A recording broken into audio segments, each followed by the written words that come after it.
Kalian harus ngerti sih seberapa penting tahun 2030 untuk Indonesia, kalian sebagai rakyat, dan pemerintah itu harus banget perhatiin ini. Gue bakal bisa bilang ini tahun paling kritisnya Indonesia. Kritis itu bukan krisis. Kritis artinya ini bakal jadi jendela terakhirnya negara kita untuk meledak secara ekonomi dan hit 2045 emas. Sebelum kita bahas pentingnya 2030, ada dua statement yang berbeda banget. Waktu itu Pak Prabowo sempat bilang, ini kalau salah kelola, Indonesia bakal bubar 2030. Mereka ramalkan kita ini bubar. Di tahun 2005, mantan presiden kita Susilo Bambang Yudhoyono itu sempat keluarin statement ini. Tahun 2030 Indonesia bakal jadi kekuatan ekonomi di dunia. Kenapa dua-duanya ngebahas tahun yang sama, tapi dengan perspektif yang berbeda. Yang satu kacamata emerging tiger. Ini kalau everything done right, negara kita bisa kasih lapangan pekerjaan, kalian semua bisa kerja dan makmur. Yang satu lagi dengan perspektif failed state. Karena ketimpangan yang segitu drastis dan perseteruan internal lah yang bikin negara kita hancur. Sekarang, faktanya lebih mendekati kemana? Kalau kita ngomong 2045, kita ngomong satu hal doang, yaitu bonus demografi. Tahun 2030 bakal jadi momen paling kritikal di mana kita nikmatin puncaknya bonus demografi kita. Nah, yang banyak orang nggak bahas, karena katanya kedengeran positif, puncak dari bonus demografi ini artinya chart yang selama ini kita naik terus, orang makin lama makin produktif, bakal ngalamin puter balik yang nggak bisa diputar waktu sama sekali. Hampir sekitar 70%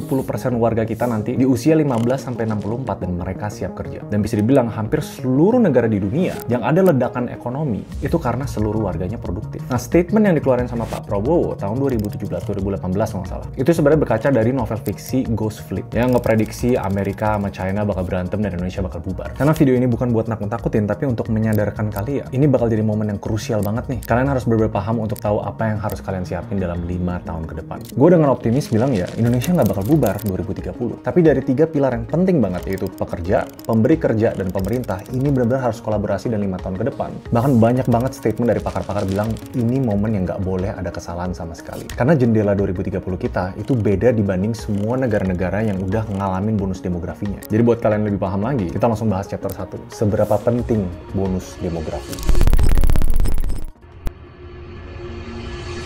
Sebenarnya di luar dari puncak demografi yang abis itu kita turun ya, yaitu negara kita pelan-pelan warganya semuanya menua. Dan kalau kita lihat dari negara lain, negara yang warga-warganya udah mulai tua, biasanya ekonominya akan melambat. Dan mungkin nggak ada lagi tuh jendelanya buat mereka bisa meledak. Cuma gini, bedain kasus negara-negara maju lain yang ngalamin bonusnya mungkin berapa puluh tahun yang lalu ya. Sekarang generasi lansia mereka, generasi nggak produktif mereka, udah bisa nikmatin hasil pertumbuhan ekonomi. Karena di balik aspek bonus demografi ada satu hal yang jarang dibahas orang, yaitu aging population. Tanggal penting setelah 2030 itu 2040. Persiapannya 5 tahun, jendelanya 10 tahun, dan setelah 2040 kita tuh ngalamin rapid aging society. Yang by the time 2045, 1 dari 5 masyarakat Indonesia itu masuk kategori lansia. Dan ini topik yang penting ya untuk kalian ngerti ya. Karena kalau misalnya nggak ada awareness, nggak ada urgency, kalian sendiri juga nggak tahu nanti harus belajar apa, harus siapin apa. Di dalam konsep bonus demografi ada yang namanya dependency ratio, yaitu rasio di mana masyarakat yang produktif itu harus bergantung kepada yang produktif. Tapi di negara yang maju, yang udah nggak produktif ini biasa udah punya tabungan pensiun, kadang ada aktivitas sosialnya. Bahkan negara-negara kayak Singapura malah memberdayakan orang-orang lansia ini biar mereka ada aktivitas. Cuma kalian harus ngerti loh, itu semua disiapin berpuluh tahun sebelum mereka mencapai puncak demografi. Kalian harus nunggu penjelasan gue di chapter 2 karena kita di jendela yang beda banget. Gue penasaran, gue cari tahu apa sih negara yang paling sukses menjemput bonus demografinya. Dan gue mau pelajarin. Dan ini biar bisa jadi saran apa yang harus disiapin untuk kalian yang nonton video ini. Dan data yang gue temuin adalah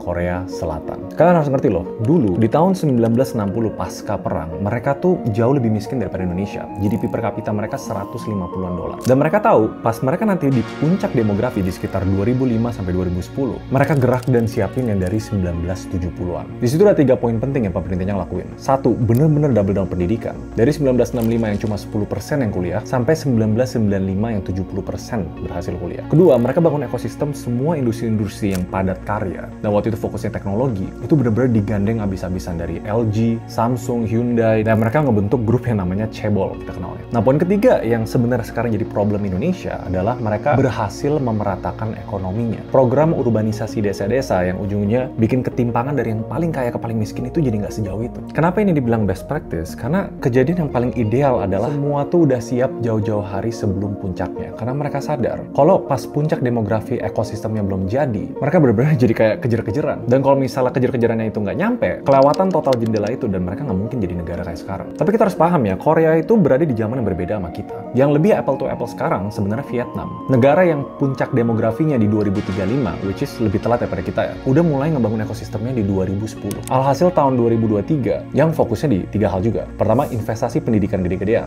Ngedorong investasi asing buat manufaktur, jadi akhirnya ekspor mereka gede, dan mereka reformasi aturan-aturan perdagangan sama pembuatan bisnis. Ini ngaruh banget ya. Ease of business itu yang membuat banyak banget asing mau dan berani invest di negara mereka. Makanya kemarin kayak Apple dan banyak banget perusahaan gede pilih untuk taruh di Vietnam dibanding di Indonesia. Kenapa informasi ini penting? Untuk ngasih tunjuk ke kalian bahwa sepenting itu semua pihak ngerti 2030 itu cuma 5 tahun lagi sebelum angka produktivitas kita turun. Kalau ngebahas negara yang gagal menjemput bonus demografi, yang terkenal tuh Brazil sama Afrika Selatan. Mereka tuh eranya di 1970 sampai 2000-an. Pas warganya semua udah produktif, lapangan pekerjaan nggak ada, skillnya nggak match, ada kontroversi sampai asing nggak mau invest ke mereka. Jadi mereka nggak bisa hit 14.000 GDP per kapita itu. Dan selama beberapa dekade, ekonominya tuh stuck dengan rata-rata nyaris 0,9% per tahun. Jadi pelajaran pentingnya apa nih?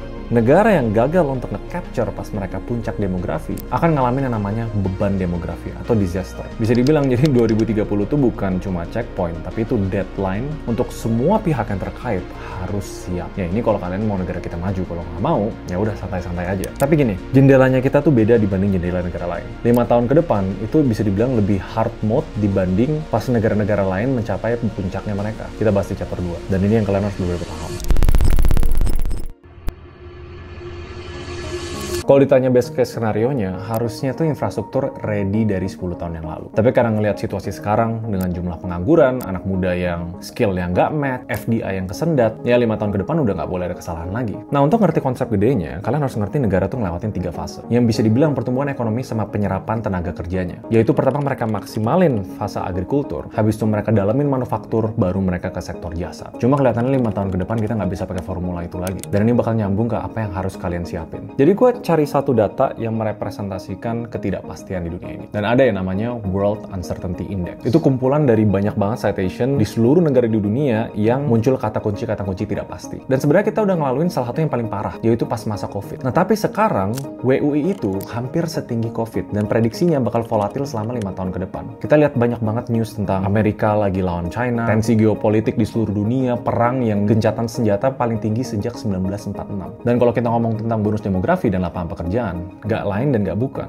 Yang paling signifikan adalah AI. Jadi antara 3 sektor yang tadi kita bahas untuk nge-push ekonomi negara, di sektor terakhir yaitu jasa, yaitu digital dan lain-lain, kayaknya ini yang harus jadi bet kita. Cuma gini, kenapa tangganya itu agrikultur, manufaktur, lalu service? Karena makin ke kanan, untuk kalian compete, itu harus skill yang lebih tinggi. Lapangan pekerjaan yang didominasi sama orang yang setidaknya ngerti skill teknis digital. Jadi bisa dibilang sebenarnya sekarang memang susah. Dan harusnya kalian ngerti hintnya nih, skill digital jadi sesuatu yang wajib. Karena kita mau nggak mau harus siapin infrastruktur di saat dunia tidak pasti. Ya, ini bisa dibilang jadi alarm gede kita. Dan kalau berkaca dari Korea Selatan, Vietnam, ini semua terjadi benar-benar beberapa tahun sebelum kita nyampe puncak kita. Nah, kalau misalnya kita tahu banyak ketidakpastian di dunia ya, dan kelihatannya sekarang infrastrukturnya belum gitu ready, ekosistemnya belum matang. Jadi kan video ini untuk jadi urgensinya kalian proaktif upskilling dan reskilling. Kalau best case skenario-nya, gue tuh benar-benar berharap pemerintah bisa berkaca dari puluhan negara lain yang sukses untuk gede adalah fokusnya pendidikan, training vokasi, atau orang yang habis belajar langsung siap kerja, itu jadi fokus utamanya. Ditambah dari kestabilan politik, ease of doing business yang bikin asing mau invest duit mereka ke kita. Jadi kalau dibandingin Vietnam, mereka timeline-nya lebih panjang, tapi kita kelihatannya lebih nggak siap. Tapi kadang kita nggak bisa bener-bener nyalahin situasi atau ekosistem. Karena mau nggak mau era yang sekarang kita alamin, ketidakpastian geopolitik, arah industri, bahkan narasi-narasi perang dunia ketiga, yang terjadi adalah orang bakal ngerem untuk keluar duit. Tanda kutip, investor-investor, ekspansi bisnis akan bergerak ke tujuannya efisiensi, bukan untuk growth. Jadi iya, beda 2025 ke 2030 kita dibanding negara-negara lain yang mau coba jemput bonus mereka. So, balik lagi ke statement awal banget yang gue bahas di video ini. Korelasinya antara 3 pilar itu. Pekerja, pemberi kerja, dan pemerintah. Gue tahu kalau misalnya di video ini gue terlalu banyak berharap. Dan andaikan berapa tahun lalu harusnya pemerintah udah ngelakuin ini. Andaikan investasi asing kemarin harusnya ke kita, bukan ke Vietnam. Kita cuma bakal selamanya wishful thinking. Era uang lambat. Ini bakal jadi temanya selama 5 tahun ke depan. Dan semua perubahan drastis di dunia ini,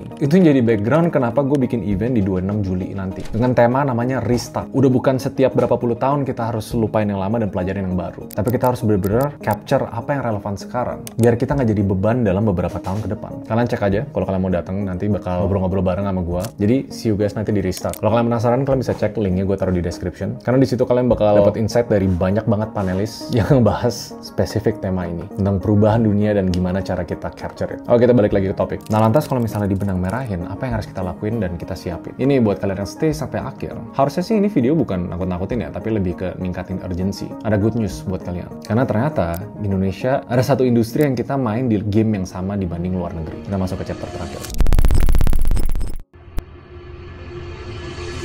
Jadi ada satu industri yang bakal jadi industri paling signifikan selama 5 tahun ke depan. Ya menurut riset PwC, 70% dari ekonomi antara berbasis Amerika atau China bakal dipengaruhi sama industri ini, yaitu industri AI. Kita langsung bahas dari antara 3 pilar itu ya. Pertama, kalian sebagai pekerja. Jadi di 2025, menurut McKinsey, AI itu di tahap mulai masuk ke mass market, di mana semua bakal fokusnya efisiensi. Perusahaan-perusahaan di dunia bakal mulai mass adoption, gimana caranya mereka ningkatin produktivitas dengan biaya serendah mungkin. Nah ini nyambung ke narasi slow money, dan timingnya pas dengan semua tensi geopolitik ini. Nah di 2026 bakal ada satu event yang signifikan, yaitu Eropa atau EU AI Act, mana seluruh negara akan mulai meregulasi secara ketat dan benar-benar ada fenomena reskilling yang besar-besaran. Di 2027 AI bakal jadi norm. Kerjaan satu orang bakal mulai ke-reflect jadi output 3-5 orang. Nah di 2028 World Economic Forum Forecast dia bilang 1 dari 2 pekerja global akan perlu skill baru. Yang akhirnya di 2030 AI akan ngebagi 2 kubu antara lapangan pekerja global. Namanya augmented versus obsolete. Kalau misalnya kalian ngelihat ini dan malah takut, menurut gue sayang. Karena yang ngebedain zaman sekarang, kalau kalian proaktif dan cukup ambisius untuk belajar, ini tren yang harus di ride the wave. Hampir seluruh perusahaan di dunia udah mulai pindah dari yang degree based hiring atau nge-hire orang berdasarkan ijazah, sekarang udah nge-hire berdasarkan skill. Dan kalau kalian udah sadar, pas kita mau bikin strategi belajar apa, kita harus lihat dong upside dari ekonomi kita tuh di mana. Sebenarnya gue belum bahas sih, tapi di 2030 itu sebenarnya jadi deadline SDG kita, Sustainable Development Goals, yaitu ke arah kesejahteraan sosial, keberlanjutan. Jadi ekonomi hijau juga bakal maju. Tapi di satu sisi yang kalian belum bener-bener lihat negara kita meledak itu di ekonomi digitalnya. Yes, sekarang kita gede, tapi gede sekedar serpihan-serpihan kecil dari populasi kita yang banyak. Perkembangan dari ekonomi digital kita dari 80 miliar dolar di tahun 2023 bakal naik sampai 200 ke 300 miliar dolar di 2030 dengan potensi pertumbuhan 3-4 kali lipat. Jadi gue belum capek-capek untuk bilang kalau kalian mau upskill atau reskill. Digital itu udah bukan satu ilmu yang nice to have lagi, tapi sesuatu yang wajib, satu untuk kalian compete di 2030 nanti, atau untuk kalian bisa stand out di jendela 2025 sampai 2030 nanti. Hal proaktif yang bisa dilakuin sebagai pekerja adalah kalau misalnya lapangan pekerjaan yang nggak ada di Indonesia, keindahan dari skill based hiring dan remote work, kalian bisa cari kerja di luar sembari tinggal di Indonesia dengan semua biaya-biayanya yang rendah. Nah sekilas untuk pemberi kerja dan pemerintah. Mungkin gue bakal lebih kurang-kurang untuk mengekspektasi atau meminta pemerintah. Tapi salah satu temen gue yang notabene konglomerat di Indonesia, dia bilang kayak gini, pemberi kerja cuma fokus satu, kita harus ningkatin produktivitas dan ningkatin efisiensi. Kadang dengan harga untuk memangkas human capitalnya atau nggak hire manusia kebanyakan. Nah pesan yang gue bisa bilang ke pemberi kerja itu ada 2. Kalau kita ambil roadmap upskilling dan reskilling, di mana itu jadi kriteria wajib untuk warga kita compete, gue himbau untuk perusahaan-perusahaan apalagi yang punya war chest atau ruang profit yang besar, reinvest lah pada SDM. Lakuin reskilling secara proaktif dengan program-program quarterly atau tahunan, sambil berdoa dan berharap pemerintah memfasilitasi semua ini. Karena memang kuncinya tuh memang intervensi pemerintah. Ini beda dibanding kalian-kalian yang nonton video ini, yang kelihatannya punya interest atau intensi buat upskilling secara mandiri. Tapi kalau kita ngomong 99% dari warga Indonesia yang bisa dibilang di kota terpencil, infrastrukturnya nggak rapi, mereka nggak sadar apa yang benar-benar harus disiapin. Dan kalian harus ingat, apa yang bikin Indonesia itu Indonesia. Walaupun ini sering dijadiin jargon dan kalian sendiri mungkin nggak percaya sama statement ini, yaitu prinsip gotong royong. Kalau antara 3 pilar ini semua pengen menang sendiri, kalian tuh tipe-tipe yang percaya bahwa ekonomi kita bergerak dengan prinsip zero sum game. Kalau satu menang, satu rugi. Padahal kalau kita ngomong tentang kesejahteraan masyarakat, kalau misalnya bisnisnya doing well, karyawan akan dibayar lebih baik. Karyawan akan dibayar lebih baik, akan punya uang untuk konsumsi ke bisnisnya. Dan semakin banyak industri formal, makin banyak pajaknya juga yang dibayar ke negara. Dan negara lama-lama juga bakal muter di situ terus. Gue tau video ini agak sedikit kayak storytelling, tapi gue pengen curahin urgensinya dan seberapa penting 2030 itu nanti. Karena ini benar-benar jendela terakhir yang nggak bisa diputar balik. Kalau misalnya kita kelewatan, mungkin nggak bakal ada lagi jendela untuk Indonesia punya ledakan ekonomi sampai 2045. Dan ya udah, pupus lah. Tapi menurut kalian gimana? Kalian ngerti nggak urgensinya kenapa 2030 itu sepenting itu? Harusnya ini jadi pemantik buat kalian tahu pentingnya reskilling sama upskilling di era digital. Menurut kalian gimana? See you guys next video. Bye-bye.